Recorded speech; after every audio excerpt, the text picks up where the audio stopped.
निरंतर कर्मयोगी का जीवन, एक गांधीवादी जीवन, जहां से वो वर्धा से निकल के यहाँ आए थे, वो मैं समझता हूँ कि स्वामी जी के पास आने के बाद उनकी यात्रा पूर्ण हो गई थी। जैसे हरिद्वार आके बहुत सारे लोगों की यात्राएं पूर्ण हुई हैं और यहाँ से उन्होंने बहुत बड़े बड़े आंदोलन चलाए हैं। तो यहाँ आने के बाद उन्होंने जो भारत स्वाभिमान आंदोलन की जो पृष्ठभूमि बनाई, जो उनका ज्ञान था, मैं समझता हूँ स्वामी जी उनकी धरोहर के बारे में कह रहे थे, मैं उनकी ज्ञान की धरोहर को सबसे बड़ी धरोहर मानता हूँ।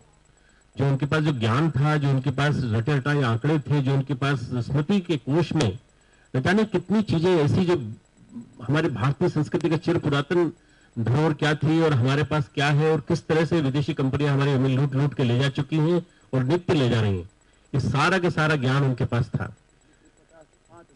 5000 वर्षों का ज्ञान एक व्यक्ति के कंप्यूटर में होना, कंप्यूटर की याददाश्त सीमित हो सकती है पर उनकी याददाश्त असीम थी। मैं इतना मानता हूं, ऐसे असीम स्मृति वाले, ऐसे अपरिमित क्षमता वाले व्यक्ति मैंने बहुत कम देखे हैं इस धरती पर, बहुत कम देखे।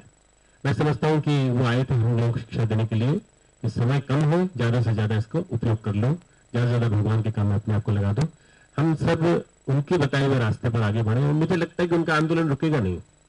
उनका बताया हुआ रास्ता जो है स्वामी रामदेव जी ने उसको आगे बढ़ाया है।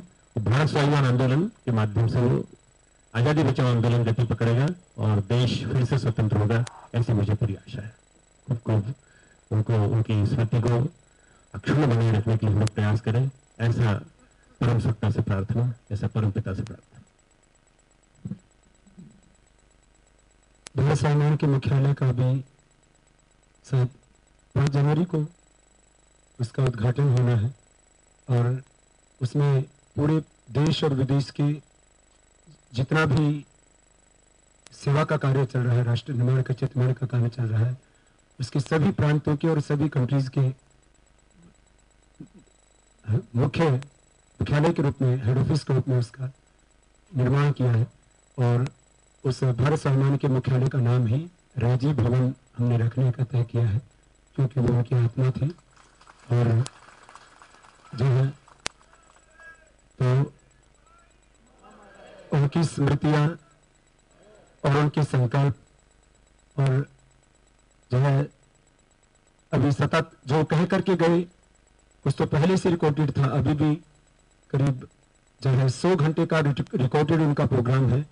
तो लगातार वो संस्कार के ऊपर आज से ही कल से ही प्रारंभ हो गया है, वो लगातार चलता रहेगा। उनकी वो आवाज निरंतर गूंजती रहेगी और मुझे लगता है कि अभी एक और जोश हम लोगों में भरेंगे कि सभी भारतीय 100% स्वदेशी का आग्रह रखेंगे और 1-2 नहीं, करोड़ों लोग आज संकल्प लेंगे कि वो चाहे साबुन हो, चाहे शैम्पू हो, चाहे टूथपेस्ट हो, चाहे वस्त्र हो, चाहे जूता हो, चप्पल हो, पेन हो, घड़ी हो।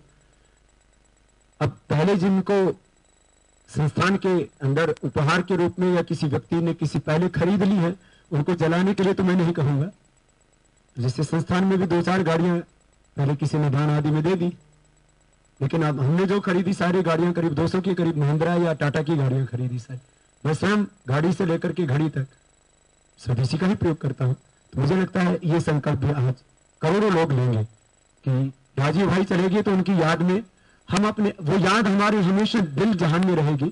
कह रहा हूं, मैंने जब कहा कि ये चीज दरअसल बहुत देर में समझ में लोगों को आती है और उसको हमने अब बहुत लोगों के बीच में रखा है कि किस तरह से हर वर्ष लाखों करोड़ रुपए की देश की लूट होती है। तो आज सभी 100% जो पहले है अपने पास सामान में, उसको फेंकने के लिए नहीं बोलूंगा, लेकिन आगे से कोई भी सामान आप विदेशी नहीं खरीदेंगे। हम सब मिलकर के ऐसा संकल्प लेंगे तो राजीव भाई की आत्मा स्वर्ग में भी प्रसन्न होगी। मैं यहां पर जो तालियां नहीं बजाएंगे अभी सभा में, क्योंकि उत्साह में हम लोगों की आदत है ताली बजाने की, तो थोड़ा सा अपने उत्साह को आप नियंत्रित रखेंगे। और यहाँ पर उनको अपने शाब्दिक आंतरिक हार्दिक श्रद्धांजलि अर्पित करने के लिए मैं हमारे बीच में यहाँ पर आचार्य अरुण ऋषि हैं, मैं उनसे कहूँगा वो भी 2 शब्द कहें। आचार्य अरुण ऋषि हमारे गुरुकुल के ही यशस्वी स्नातक हैं, गुरुकुल कालवा के, और पूरा जीवन इन्होंने भी देश और स्वदेशी के लिए ही अर्पित किया हुआ है। मैं तो एक दिन आई सुनी तो मैं हैरत में आ गया। कितनी आयु लगती होंगी? तो 64-65 कितने? तो मैंने कहा अरे इतना ओज और तेज है, और ये भी राजीव भाई से हृदय से बहुत प्रेम करते थे। ओम ये युध्यन्ते प्रदनेषु शूरास् ये तनुतजा येव सहस्र दक्षिणास्तांच देवापि गच्छतात। पूज्यपाद पवित्र आत्माओं, एक महान आत्मा अपना प्रकाश फैलाकर अपने शरीर को अग्नि में विलीन कर गया है, तो निश्चित रूप से दोबारा जन्म लेकर उस कार्य को प्रारंभ करेगा। मुझे 3 मौलिक बातें कहनी है। इस वेद मंत्र में कहा ये युध्यन्ते प्रदनेषु शूरास्, जिन महान आत्माओं ने राष्ट्रीय यज्ञ के लिए, धार्मिक यज्ञ के लिए, मानवता के लिए अपना जीवन बलिदान किया है, आओ सच्ची श्रद्धांजलि यही है कि उनके पीछे उनके कार्यों को करने का संकल्प करें। सबसे बड़ी बात यह है कि जो उनका कार्य, और वो जितनी विनम्रता से करते थे, वो जब भी मिलते थे मेरे पैर छूने का प्रयास करते थे। मैं उनके प्रति बड़ा विनम्र, जब फोन करता था तुरंत बताते थे, कई बार भेंट होती थी, हार्दिक प्रसन्नता होती। अच्छे लोगों के यहाँ जो लोग प्राय स्वदेशियत की बात करते हैं, संस्था का नाम नहीं लूंगा, लक्ष्य देखता था, तो मैं कहा इसको उठा के मैं फेंक दूं क्या? बात करते हो स्वदेश, घर पे कैसे आए, ध्यान रखो। तो आज एक बात का संकल्प करना है हमें कि उनके कार्यों को पूर्ण करना है, अंदर और बाहर से। केवल नारा नहीं, केवल इश्तिहार नहीं छापना, ये चीजें प्रयोग करो ना करो। अंदर को देखो, कपड़ा सफेद हो जाएगा थोड़ा ज्यादा कोई बात नहीं, लेकिन मन तो मैला हो जाएगा। भारत माँ का क्या बनेगा जब सारा पैसा बाहर चला जाएगा? थोड़ा स्वाद तो आपको आ जाएगा लिम्का कैंपा पीकर, लेकिन भारत माँ का क्या बनेगा? स्वास्थ्य बिगड़ जाएगा। अंदर से संकल्प करो। और नौजवानों से मैं प्रेरणा देना चाहता हूं, जो इंटरनेट, कंप्यूटर, आईटी के विद्यार्थी यहां पर है, वो प्रतिज्ञा करें। पूज्यपाद अपने भारत गौरव स्वामी रामदेव जी, पूज्यपाद गुरुदेव आचार्य बलदेव जी महाराज के चरणों में वो समर्पित करें अपना जीवन, कि जो जिस तरह से बुद्धि पूर्वक पूरी दुनिया की इंटरनेट की खोज करके वो सामग्री निकालते थे, जिसके बलबूते पे ये सारा आंदोलन चल रहा था, वो अपना जीवन समर्पित करके इस तरह के आंकड़े और इस तरह का कार्य पूरा करेंगे। मैं चाहूंगा अगर ऐसे कुछ नौजवान हैं तो हाथ खड़ा करके पूरा जीवन अपना संकल्प करें। एक नहीं, हमें कई राज्य मिलेंगे। एक बात। दूसरी बात जो मैं कहना चाहता हूं, व्यक्तियों को जिन्होंने लंबी लड़ाई लड़नी है, उनको अपने आप को संभालना चाहिए। मैंने पूज्य स्वामी रामदेव जी को जैसी सूचना मिली, विनम्रता से मैंने प्रार्थना की, स्वामी जी बहुत काम है, बहुत लड़ाई है, लेकिन जल्दी चले जाएंगे तो कोई फायदा नहीं। 6 घंटे सोना आवश्यक है। आहार, निद्रा, ब्रह्मचर्य। ब्रह्मचर्य की तो आप प्रतिमूर्ति है, आहार सात्विक है, लेकिन विश्राम नहीं हो पाता। मैं जब मान्यवर राजीव जी को देखता हूं, कुछ तो पीड़ा लोगों ने पहुंचाई होगी, वो भी एक बहुत बड़ा एक प्रहार है। और प्रहार जब पड़ेगा, बलिदान तो होगा ही ना, व्यक्ति समझौता करता नहीं, बलिदान तो उनका हुआ ही है, निश्चित रूप से प्रहार भी पड़ा है। परंतु ये हम संकल्प करें, जो भी कार्य करता है, कि हमारी आयु लंबी हो, हम स्वस्थ रहें, हम समय पर खाएं और सोएं 6 घंटा अवश्य।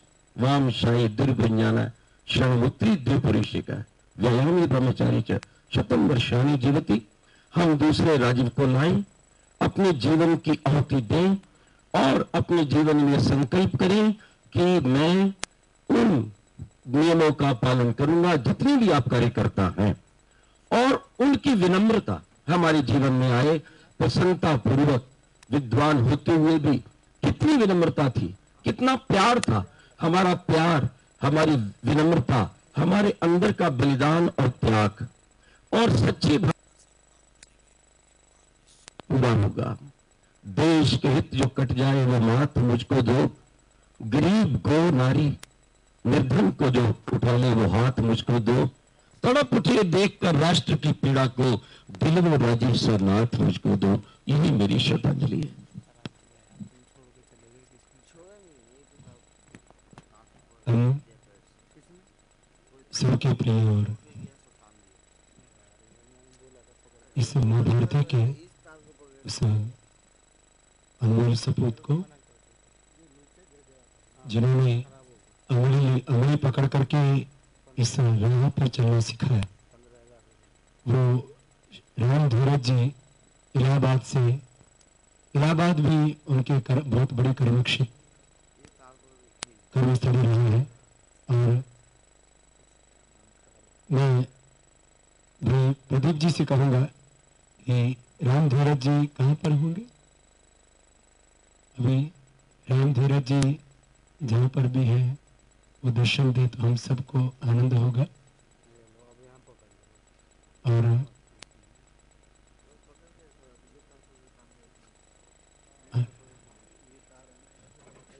मैं प्रदीप जी से कहूँगा उनके बारे में 2 शब्द भी जरूर कहें हमको।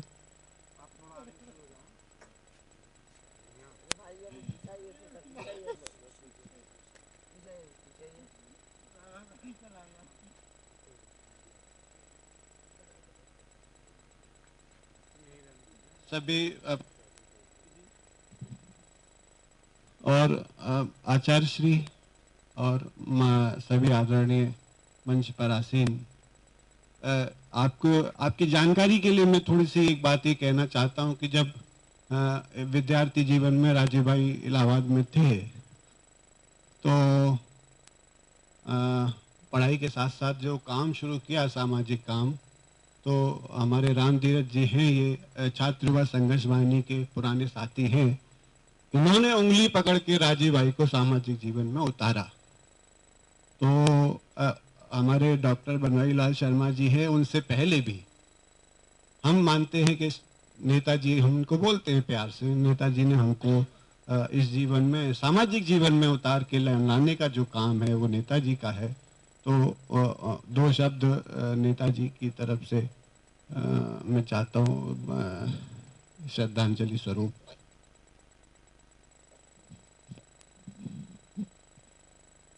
आदरणीय स्वामी, ये सभी राजीव के प्रिय साथी, मेरे लिए तो बहुत बड़ी व्यक्तिगत क्षति है, क्योंकि आप सब लोग, हम सब लोग अपनी संपत्तियों के वारिस तो पैदा कर लेते हैं, लेकिन विचारों के वारिस बहुत कम पैदा होते हैं। मेरा शुरू से मानना रहा है कि हर सामाजिक कार्यकर्ता अगर अपने विचारों के वारिस को पैदा कर सके, यही हमारी कोशिश होनी चाहिए।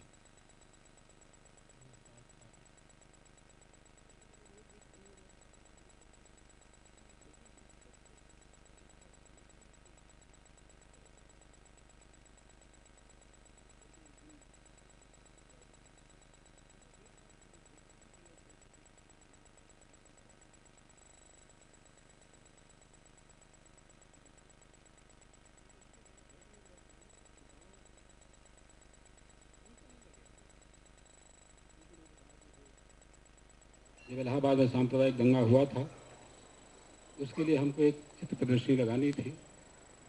धर्मयुग के वहाँ चाहिए थे, पूजा, प्रेयर हो या नमाज, तो उसका एक बहुत सुंदर चित्र धर्मयुग में छपा था। मैंने बहुत ढूंढा, कहीं मिला नहीं।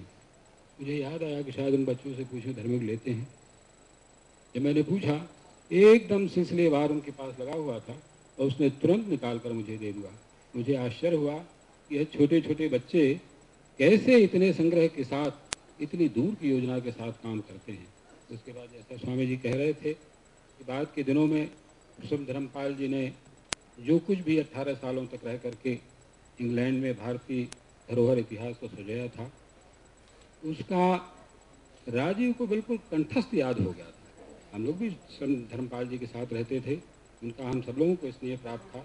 उनकी बहुत सारी किताबें हमने पढ़ी, लेकिन जो अक्षरशः याद करना होता है, वो जो उसकी विलक्षण मेमोरी थी, वो ईश्वर की विशेष देन थी। आज के अवसर पर मैं ज़्यादा कुछ नहीं कहना चाहता हूँ, लेकिन इतना ज़रूर मैं कहना चाहता हूँ कि जो उसकी लगन थी, हमारे यहाँ आज़ादी बचाओ आंदोलन में लाखों सैकड़ों लोग जुड़े हुए थे। रोज़ 100, 200, 500 की संख्या में पत्र आते थे, लेकिन राजीव का यह संकल्प था कि जितने पत्र उसके नाम से आते थे, जब तक वह लिख करके रात को 10, 11, 12 बजे पोस्ट ऑफिस में खुद ही जाल करके डाल नहीं देता था, तब तक वह घर नहीं जाता था। हम लोग भी पत्र लिखते थे,